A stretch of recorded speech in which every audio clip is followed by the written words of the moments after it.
Shalom, brothers and sisters. So, just some ramblings and thoughts from my side with regards to this entire Ukrainian invasion/war that's taking place right now. So, if we go back a bit and just pedal backwards for a second, they were begging for NATO membership, right? That whole thing just dragged and never happened at the end of the day. Constantly begging to get into that. If they'd become NATO members, NATO would have had to militarily act, soldiers, weapon, everything, move in and assist in the case of an attack, an invasion, or war. But that just kept being held off and held off. Why was that held off the whole time? Was it held off because they were afraid of what would happen with Russia if they did accept them into NATO, that they had an option to not get involved physically when this thing went down because they saw it going down? So there's a lot of questions for me around that. And then they've handed them weapons, multiple weapons and new systems and everything, but not soldiers. Not at all. So that's like saying to a 5-year-old that's facing off against a 30-year-old fighter with experience, don't worry, kiddo. Here's what you need. There's the boxing gloves. Here's a stick. There's a pointy thing. Everything's sorted. You should be okay. We've got you. But we're not going to get involved in the fight. We'll give you the weapons you need, but yeah, good luck, buddy. That's kind of what it's like with Ukraine for me, because, come on, Russia, the entire Russia against Ukraine.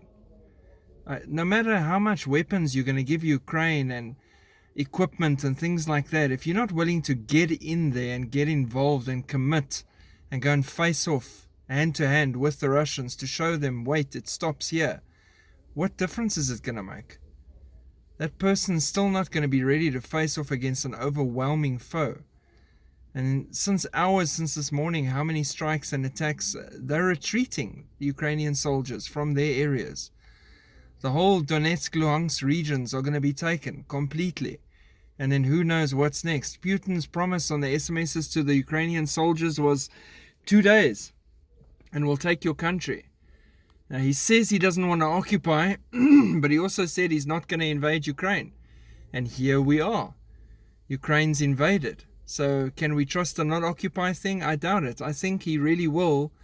It's why he's trying to hit Kiev specifically and take that airport, because if he can get in and take out the leadership and install his own leaders sympathetic to the Russian cause, then he's in control.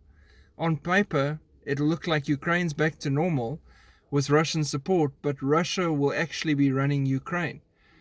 So there's a lot of things like that going on in the background. It's very interesting to see just among the NATO members who's doing what, who's saying what, and who's verbal about what, because then you can see where people are scared. Obviously, with gas prices going through the roof, the knock-on effect that they're going to have by imposing sanctions on Russia, that's going to affect them again because they get most of their natural gas from Russia. So interesting times ahead for most of Europe. The last time it was like this was World War II. And I mean, people made Adolf Hitler the man of the year and man of peace on Time magazine and everything. And then boom, World War II. Surprise, people. And here we are now with Putin deciding that maybe it's a good time to push back and take back all the USSR's original borders. He's not saying it directly, but I can guarantee you it's in his mind. America's not strong anymore. NATO is not standing together. What's stopping him? And now the scary thing for me is if you look further, let's just pull back even further now from the current situation, because we're all going to be talking Ukraine, Russia, and NATO for the next week or two. But pull back further now. Xi Jinping is watching. He supports Russia. He's against sanctions against Russia, as are quite a few other countries, sympathizers and allies. And now he's watching how the world reacts. America still hasn't sent soldiers in. They haven't sent planes in. 2 days ago, NATO was saying we've got 100 fighter planes ready to go. Where are they? There's an air war going on right now in Ukraine. Where's these fighters? Xi Jinping sees this and he realizes now's the perfect time to attack Taiwan and take it back into his republic. Watch this space. It would be a clever move because, number one, he's seen there's no strength. It's a paper tiger facing off against us. And if he takes Taiwan, what are they going to do? And then secondly, It splits the whole world's focus. What are they going to do? Where do they focus? Where do they concentrate? Taiwan, Ukraine. And in the meantime, Iran is strengthening all of her proxies, bringing weapons into Damascus, continually carrying on with her militias, building up the whole time on her secret plan, which is against Israel. Russia has been sending more and more equipment into Syria to help Syria and protect her from Israel, not from Iran or anyone else. This very much looks like the perfect build-up for that Ezekiel 38 war that's coming. Everything is building up. Military is building up. GPS jamming is taking place from Syria. Israel is even careful with their airstrikes now, resorting rather in surface-to-surface missiles because they don't want to antagonize Russia. Russia is directly threatening them when they attacked Syria. Every time they hit Syria, Syria complains to Russia and Russia responds. So this is all just building that aggression towards Israel. When Russia turns around and decides now's the time, Iran, Turkey, all of them, that whole alliance is going to come together and move against Israel. And who's going to come to Israel's aid? Not man, God. Read the Bible, see what's coming. You're living in end times. We are on the edge of eternity. You are seeing wars and rumors of wars. Is your life right with Jesus Christ? Have you accepted Him as your Savior? We are currently looking up because the rapture is at the door. Prophecy is being fulfilled all around us all the time. There is no more time for messing around or waiting or holding out.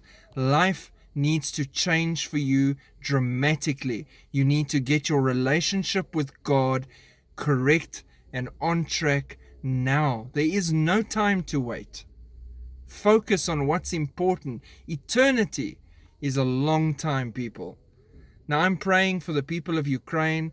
I'm hoping you are too. I'm praying for the leadership on both sides, that God will deal with people and just get involved here as well. But wars and rumors of wars, these are the signs of the end of days. So please, keep watching, get your life right with God, and we are soon going to see the King step in and take control. God is coming back soon. People don't realize how soon. It's not another 50, 100 years, people.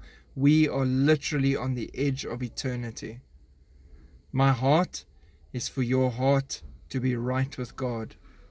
Reach out to all those people, whether they mock you or not, and start sharing what's important to us. And what's important to us is Jesus Christ.